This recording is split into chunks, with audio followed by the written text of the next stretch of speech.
할렐루야. 서로 축복하십니다. 은혜 받고 웃고 사세요. 2019년 11월 지금부터 3년 전에 미국의 뉴욕 타임즈라고 하는 잡지가 있습니다. 그 잡지에서 특별한 아티클 하나가 기사화 됐습니다. 그 제목이 바로 뭐냐면 한국인의 성공과 행복의 비밀이라고 하는 아티클이었습니다. 여러분, 우리 한국 사람들의 성공과 행복의 비밀이 뭘까요? 나름대로 한번 생각을 해보시기 바랍니다. 그 글을 쓴 사람은 윤희홍이라고 하는 미국의 재미교포인데 컬럼니스트입니다. 이제 그분이 그 아티클을 쓰면서 뉴욕 타임즈니까 영어로 썼겠죠. 거기에 한국 사람들이 가지고 있는 성공과 행복의 비결을 딱 한마디로 거기에 단어로 우리에게 표시를 해 주었습니다. 영어로 써져 있으니까 영어로 표시합니다. 이 단어였습니다. 여러분, 이 단어가 어느 단어인지 눈치껏 한번 읽어보세요. 시작.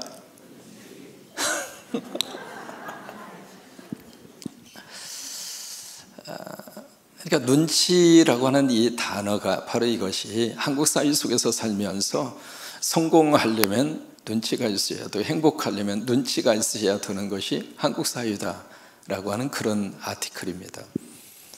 여러분 인정하십니까?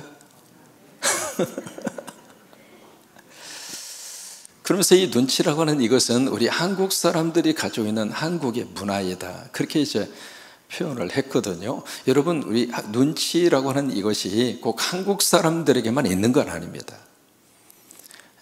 다른 나라, 다른 문화권 속에 살면서도 그 사회 속에서도 나름대로 눈치가 있어야 돼요. 이 눈치라고 하는 말의 사전적인 의미는 무슨 뜻이냐면 다른 사람, 타인이 되겠죠. 타인이 가지고 있는 생각이나 마음을 그때그때마다 상황에 따라서 그의 마음을 읽어내는 것, 그것을 눈치라고 그래요.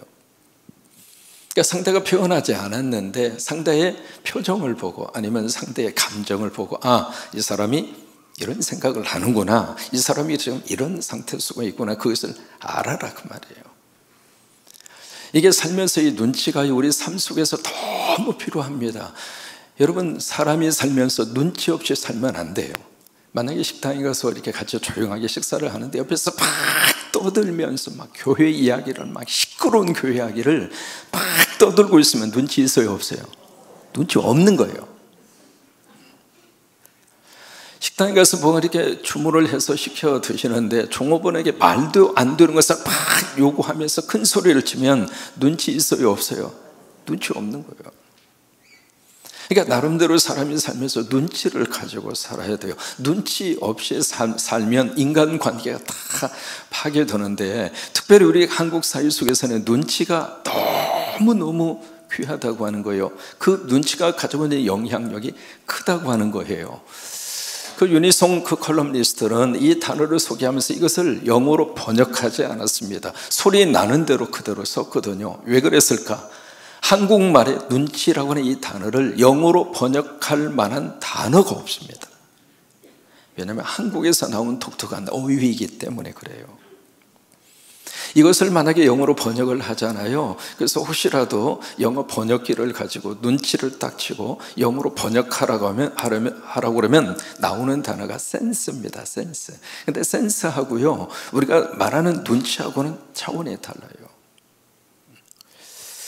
그래서 이게 눈치를 주기도 하고요, 눈치를 받기도 하고 그렇습니다. 근데 이 눈치에는 몇 가지 종류가 있는가? 3가지의 종류가 있습니다. 첫째로 눈치를 보는데 눈치의 대상이 누구일까요?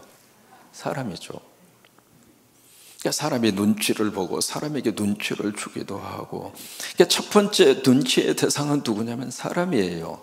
그 다음에 사람의 눈치만 있는 것이 아니라 또 하나, 믿음 생활하는 사람에게 있어서는 또 하나의 눈치의 대상이 있습니다. 누구일까요? 하나님이에요. 그러니까 우리가 사람의 눈치도 보겠지만은 사람의 눈치보다도 더 우리는 누구 눈치를 보는가? 하나님의 눈치를 보는 거예요. 하나님을 의식하고 하나님의 눈치를 보고 사는 사람을 신앙인이라고 그런 거예요. 믿음을 가지고 사는 사람은요, 사람만 의식하고 사는 게 아닙니다. 우리가 눈에 보이는 사람, 내가 관계하고 있는 이웃, 그것만 우리가 생각하고 사는 것이 아니라 눈에 보이지 않지만 성령님이 함께 하시고, 아멘입니까? 여러분 곁에 성령님이 계신다는 사실 인정하십니까? 내 곁에 주님이 함께 예배한다는 사실 인정하십니까? 눈에 안 보이잖아요. 그러나 우리는 믿고 의식하고 살아요. 그러니까 우리는 사람의 눈치만 보고 사는 사람이 아니라, 보이지는 않지만 하나님이 함께 하시고 하나님을 의식하고 매 순간순간마다 예수님의 눈치를 보고 성령님의 눈치를 보고, 할렐루야, 그게 믿음의 삶이라고 하는 거예요. 그러니까 두 가지 눈치가 같이 오버랩이 됐을 때, 만약에 사람의 눈치를 봐야 되고 하나님의 눈치를 봐야 하는 그 순간이 우리에게 딱 다가오면 누구 눈치를 먼저 봐야 될까요? 그렇게 되시기를 바랍니다. 하나님의 눈치를 먼저 보라고 하는 거예요. 근데 두 가지의 눈치만 있는 것이 아니라 또 한 부류의 사람이 있습니다. 누구냐면 사람의 눈치도 안 보고 하나님의 눈치도 안 보고 눈치에 대해서는 완전히 탐사코 사는 사람, 그런 사람이 있어요. 오늘 사도행전 25장에 이 세 부류의 눈치에 대한 대상자들을 사도행전 25장에서 그대로 다 만납니다. 세 명의 사람이 등장을 하거든요. 가장 먼저 등장하는 사람이 누구냐면 베스도라고 하는 사람이에요. 베스도. 그 다음에 두 번째로 등장하는 사람이 누구냐면 아그리빠라고 하는 사람, 그리고 함께 등장하는 여성이 있습니다. 버니게라고 하는 사람. 그리고 세 번째로 등장하는 사람이 하나님의 종, 누구일까요? 바울입니다. 이 세 부류의 사람을 우리가 사도행전 25장에서 그대로 다 만나게 되는데, 이 세 부류의 사람들이 눈치에 대해서 세 가지의 특징을 가지고 다 등장을 하고 있습니다. 이 베스도라고 하는 사람은 총독입니다. 로마 황제의 명을 받아서 유대 전체를 다 다스리고 있는 최고의 권력자, 총독이에요. 이 총독의 전임자가 누구냐면 베릭스 총독이에요. 그 총독이 사도 바울을 구속을 해서 가이사르 지역에서 재판이 이루어지는데, 그 재판에서 미적미적되면서 무려 2년 동안을 끌어요. 그래서 사도 바울이 가이사라의 황제의 감옥, 총독 관자 안에 감옥의 구류가 돼서 2년 동안 감옥 생활을 합니다. 그러다가 이게 총독이 바뀌어져요. 그래서 새로운 총독이 부임을 해서 오는데 그 사람이 베스도입니다. 근데 이 사람의 모습을 보면은 뭘 느낄 수 있느냐면, 사람의 눈치를 보는데 보아도 너무 많이 봐. 이 사람 눈치 보고 저 사람 눈치 보고, 그러다 베스도 눈이 완전히 옆으로 붙어버렸대요. 총독으로 딱 부임을 해서 3일 만에 어디로 올라가는가? 예루살렘으로 올라갑니다. 오늘 이것이 본문이 그 내용이거든요. 예루살렘 올라가서 누구를 만나는가? 대제사장을 만납니다. 그리고 유대 지도자들을 만납니다. 이 사람이 새로운 총독으로 부임을 해서 지금 누구의 눈치를 보는가? 대제사장의 눈치를 보고 유대인들의 눈치를 봅니다. 왜? 그 사람들에게서 눈밖에 나면 총독 자리에서 물러나야 돼요. 그래서 이 사람은 가장 먼저 부임을 해서 그부터 눈치를 봐요. 또 하나 와서 보니까 바울이라고 하는 사람이 지금 감옥에 갇혀 있는데, 쭉 보고서를 보니까 바울이 죄가 없어요. 이 사람을 여기다 가둘 만한 아무런 이유가 없습니다. 또 하나, 로마의 시민권자입니다. 근데 어떻게 이 사람을 아무런 재판 과정 절차, 정당한 절차 없이 어떻게 2년 동안이나 구속할 수 있겠는가? 그러면 바른 총독이라면 석방해야 되잖아요. 근데 주변 사람들의 눈치를 보느라고 바울을 석방시키지를 못해요. 나중에 이 베스도라는 총독은 나중에 누구 눈치까지 보는가? 이 사람 눈치까지 봅니다. 그래서 이 베스도라고 하는 사람은 사람의 눈치를 보는 대표적인 그런 사람으로, 그래서 계속 눈치만 보다가 2년 동안 총독 자리에 있다가 나중에 병에 걸려서 눈치 보다가 죽었어요. 그게 베스도입니다. 두 번째 사람을 만나게 되는데 누구냐면 아그리빠하고 버니게라고 하는 사람을 만나는데, 이 아그리빠라고 하는 사람을 13절에 보시면 누구라고 소개하는가? 왕으로 소개합니다. 근데 왕이라고 하는 이 말은 유대 전체를 통치하는 왕이라는 뜻이 아니라 원래 분봉왕입니다. 그 뜻은 4분의 1이라고 하는 뜻이에요. 유대 전체 지역을 쭉 지역별로 관할을 해서 그때는 4분의 1이 아니라 3분의 1씩 지역을 분할을 했습니다. 그래서 저쪽에 시리아 지역에 데가볼리죠. 그리고 갈릴리 호수를 중심으로 한 갈릴리죠. 그리고 유대와 사마리아 지역, 그쪽을 통틀어서 또 하나의 지역으로 3등분을 해서 그 3등분을 세 사람이 정치적인 파워를 가지고 통치하게 만든 시스템이 분봉왕이에요. 그러니까 아그리빠라는 사람은 바로 그 유대와 사마리아 지역을 맡아서 통치를 했던 그런 통치자입니다. 정치적인 힘을 가지고 있었던 사람이죠. 근데 이 사람의 가문이 보통 가문이 아닙니다. 그의 아버지가 성경에 나옵니다. 그 성경이 나오는데 사도행전 12장에 뭐라고 나오는가? 헤롯으로 나옵니다.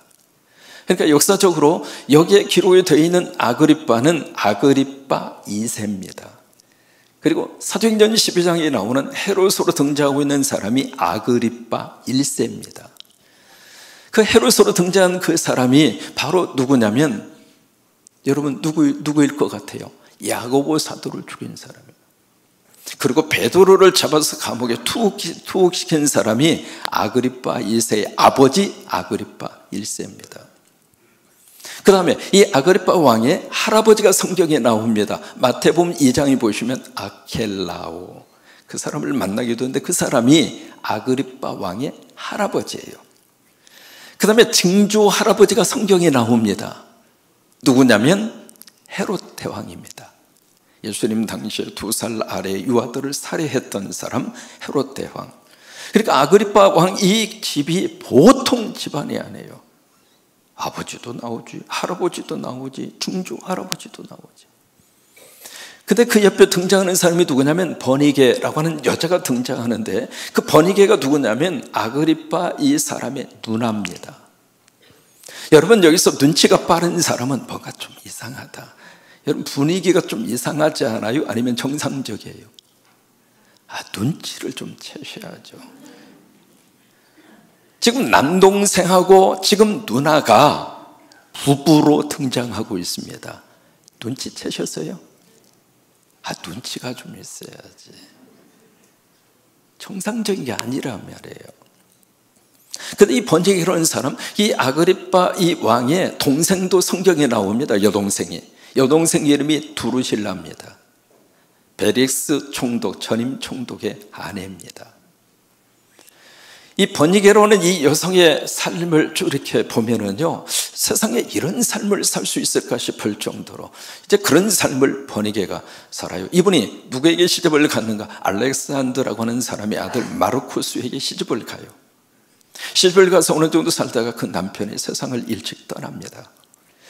두 번째로 시집을 간 장소가 칼키스라고 하는 사람인데 그 사람이 누군가? 작은아버지입니다. 작은아버지에게 시집을 가서 살아요. 그런데 그 작은아버지 칼키스도 조금 있다가 세상을 떠납니다. 세 번째로 만나서 지금 결혼 생활을 하고 있는 사람이 남동생입니다. 이게 좀 정상이에요. 그러니까 이 아그리빠 왕 이 두 사람을 유대인들이 딱 보면서 무슨 생각을 지금 할까? 전 인간도 아니다. 유대인들은요, 율법에 대해서는 아주 철저했잖아요. 율법에 근친상간을 금하고 있거든요. 저 사람들은 지금 왕의 자리에 있지만, 분봉 왕이지만, 부부 행세를 하고 있지만, 저건 인간으로서는 완전히 끝장이다. 인기가 별로 좋지 않았어요. 지금 베스도가 총독으로 왔다고 하는 소식을 듣고 이 두 사람이 인사차 가이사라 지역으로 베스도에게 방문을 해요. 이제 새로운 총독이 왔으니까 인사하기 위해서 방문을 했는데 마침 이 베스도 입장으로서는 바울 문제가 골치 아픈 문제예요. 이렇게 할 수도 있고 저렇게 할 수도 있고. 그때 바울이 지금 로마의 황제에게 재판을, 그쪽으로 내가 황제의 재판을 받겠다. 로마 시민권자들이 가지고 있는 특권이거든요. 그래서 딱 제안을 하니까 이제 보낼 수밖에 없습니다. 보내야 되는데 베스도 총독의 입장으로서는 이게 지금 죄수만 보내서 될 일이 아니거든요. 도대체 이 기소권에 대해서 뭔가 마땅히 기소의 내용을 써서 보내야 되는데 쓸 말이 없는 거예요. 그래서 마침 이 아그리빠, 이 사람은 유대 문화와 유대의 정치와 종교에 대해서 잘 알아요. 그래서 베스도가 이 사람에게 도움을 청합니다. 당신이 이 유대의 문화와 역사와 종교를 잘 알으니까 바울을 좀 신문을 해서 내가 황제에게 뭔가 써보낼 고소권에 대한 내용을 좀 내가 쓸 수 있도록 좀 도움을 달라. 그렇게 해서 이제 아그리빠하고 버니게하고 베니스 세 사람 앞에 바울을 데려다 놓고 신문을 하는 거예요. 근데 이 부부가 등장하는 장면이 성경에 기록이 되어 있습니다. 23절입니다. 23절에 보시면 이 두 부부가 딱 등장을 해요. 같이 한번 읽습니다. 23절.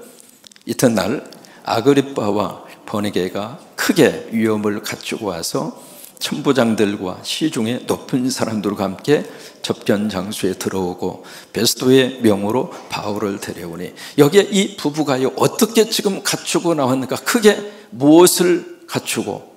위험을 갖추고. 이 위험이라고 하는 말을 헬라어로 펜타시아라고 합니다. 펜타시아. 이 단어에서 나온 영어 단어가 판타자라고 하는 단어예요. 판타자. 이 판타지라고 하는 이 영어의 단어는 환상과 그리고 몽홀함을 판타지라고 합니다. 좀 이 부부가 지금 등장을 하는데 정상적인 모습으로 등장을 한 게 아닙니다. 이게요 의상을 갖추고 그리고 뭔가 꾸미고 나왔는데 머리에다가는 큰 왕관을 쓰고, 그 다음에 이 버니게로는 이 여자가 달 수 있는 것은 다 줄줄이 다 달고, 코에는 코걸이를 달고 귀에는 귀걸이를 달고 입에는 입걸이를 달고, 지금 우리 식으로 말하면 고쳐도 너무 많이 고쳤어. 2판, 4판, 공사판. 안 고친 데가 없는 거예요. 그냥 완전히 통째로. 필요에 따라서 우리가 좀 고칠 수도 있겠습니다만은 처음 하나님 보낼 때하고 하나님 앞에 섰을 때 너무 다르면 하나님이 너 누구냐? 보낼 때 그렇게 안 보냈는데. 지금 버니게가 지금 그런 모습이에요.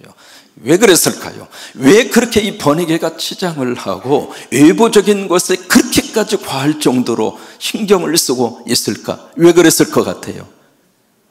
여기가 없으니까. 여러분, 내적으로 뭔가 허전하고요, 내적으로 채워지지 않으면 외적으로 자꾸 그것을 컴프라치 하려고 그래요. 사람은 살면서 외적인 것은 비슷하게 다 맞춰져 갑니다. 예쁘고 미쁘의 그 척도가요 50, 60 넘어서면 아무 의미 없습니다. 다 화장빨로 다 커버하고 사는 거지. 많이 배우고 못 배우고도 이게 나이 들어가면은 다 그게 그겁니다. 그래 안 그래요? 별거 없어요. 많이 배운 사람이나 못 배운 사람이나 다 밥 먹고 살고, 다 덧셈 뺄셈만 해도 다 장사해 먹고 살고, 세월이 지나가면 사람은 다 평균화가 돼요. 이게 돈이 많고 적음도요, 이 젊었을 때나 좀 필요한 거지, 연세가 많이 드시잖아요. 돈이 많고 적음도 다 평균화예요.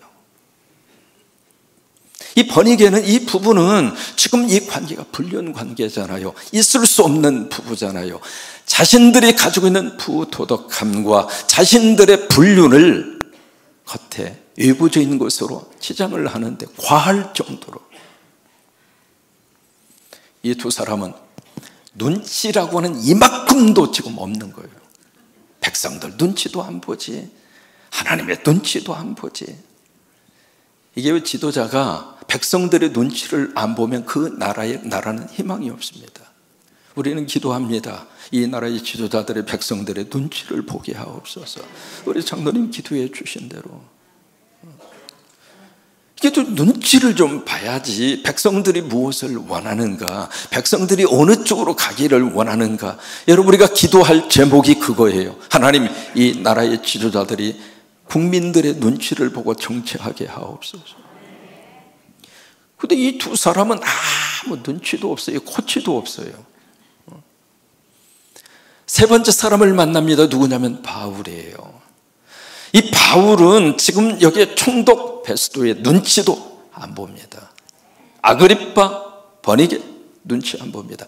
이 바울은 지금 누구 눈치를 보는가? 하나님의 눈치를 봅니다. 그래서 오늘 25장 10절에 보시면은요, 여기에 베스토가 바울에게 물어요. 너 예루살렘에 가서 재판 받고 싶니? 왜냐면 그 전에 처음에 접견했을 때 유대인 지도자들이 바울을 예루살렘에 와서 신문 받게 해달라고. 왜냐면 중간에 매복해 있다가 바울을 죽이려고 2년 전에 시도했던 것 실패했잖아요. 다시 2년 후에 새로운 총독이 왔을 때 그걸 실행하려고. 그러니까 베스도 입장으로서는 보낼 수도 없고 안 보낼 수도 없고, 그러니까 바울에게 물어본 거예요. 가겠느냐고. 그때 바울이 대답한 것이 10절이거든요 25장 10절에 바울이 그렇게 대답을 해요. 바울이 이르되 내가 가이사의 재판 자리 앞에 섰으니 마땅히 거기서 신문을 받을 것이라. 황제의 재판을 받겠다. 로마의 시민권자는 누구든지 황제의 재판을 요청할 수 있거든요. 그래서 내가 황제의 재판을 받겠다. 여러분, 바울이 그렇게 결정을 하고 그렇게 생각한 이유가 있습니다. 무엇 때문에 그럴까? 여기에 눈치 안 보고. 사도행전 23장 11절에 가서 보시면, 2장 앞서 보시면은요, 바울이 예루살렘에서 체포당하기 전날 밤 하나님이 바울의 곁에 딱 서셨어요.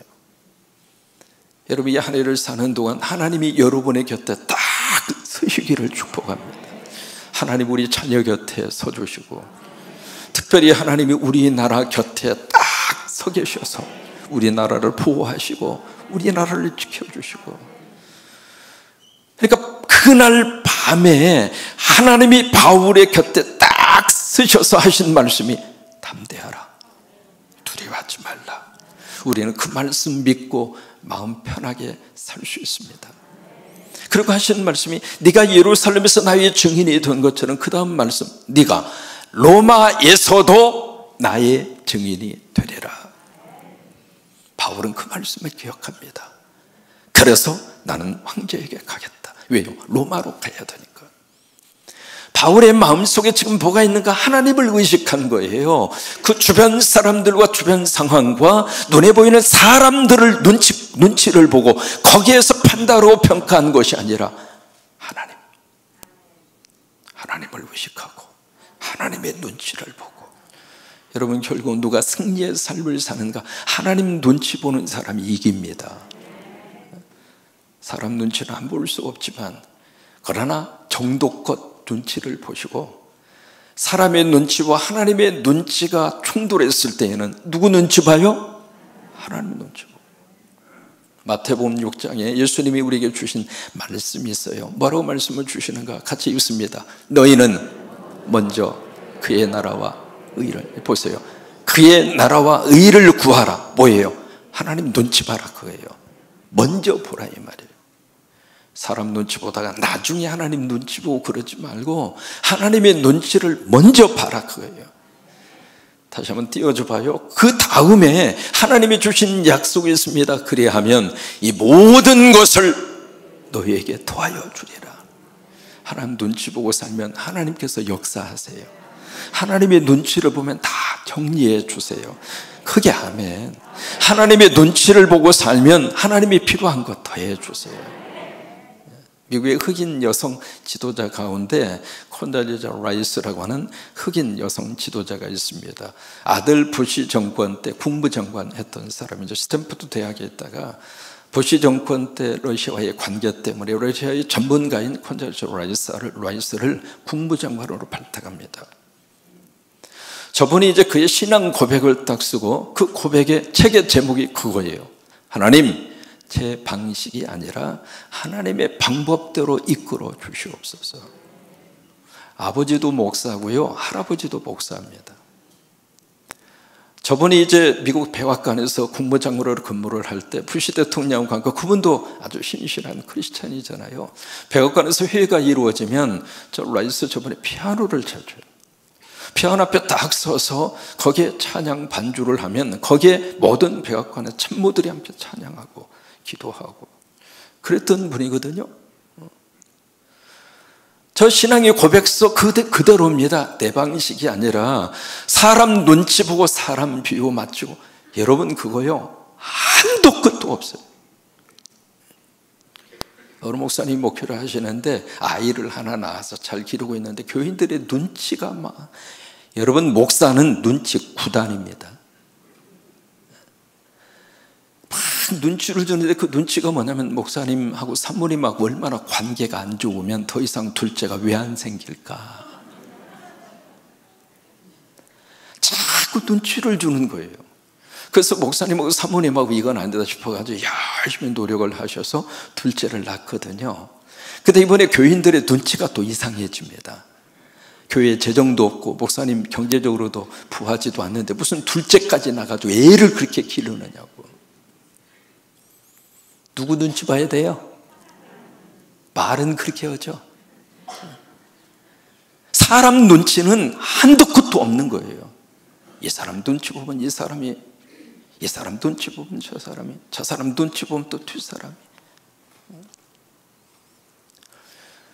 내 방식이 아니라 하나님의 방식대로 나를 이끌어 주시옵소서.